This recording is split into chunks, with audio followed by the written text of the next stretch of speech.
خايفه ابني العقيد ده ما اعرفش اجيب له علبه لبن.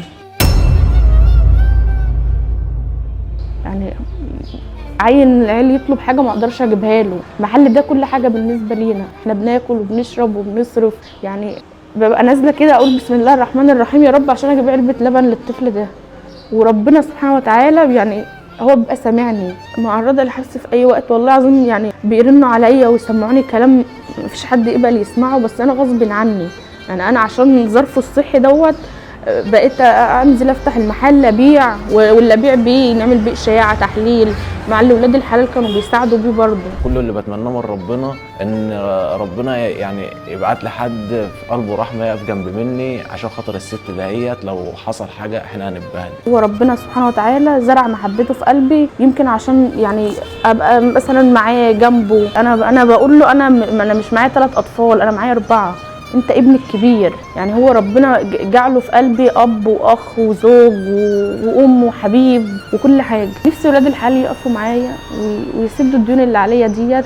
يعني خايفه يحصل حاجه بسبب الديون دي، خايفه تحبس، يعني خايفه عليه.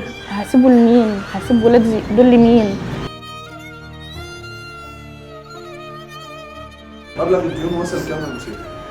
هو حوالي 100,000 120,000، يعني ممكن يقل يزيد. دي القروض بس اهو، غير الفلوس اللي هي اقساط غرف النوم اللي قال عليها. ايوه. وكل ده يعني الشهر ده كده يعتبر ما فيش اي حاجه اندفعت، هي بس يعني الايجارات بس اللي عنا اللي دفعناها. انما كل شهر 3000 ايجارات، 1000 عشان القسط بتاع العزال ده، اقساط القروض بس لوحدها ب 12,000 تقريبا او 13,000. معلش ده محل في الشهر. يعني انت بتتكلمي تقريبا 20,000 جنيه التزامات في الشهر. يعني مفيش اي حاجه تانية بتيجي غير اللي هو اللي بيطلع من المحل. يعني انا مبقاش عايزه اصلا اقفل واطلع انام او استريح او اعمل حاجه لاولادي، ببقى عايزه افضل ليل ونهار هنا عشان خاطر ان انا ابيع ويطلع لي مكسب، اعرف اجمع على اخر الشهر اللي انا بدفعه. وصلت لمرحله بقى بالمنظر ده، ابيع وطبعا يجي عليا ميعاد القسط اخاف ان انا ما ادفعوش، ممكن يبقى انزل بضاعه اقول لا انا مش عايزاه، انا هدفع القسط اللي عليا.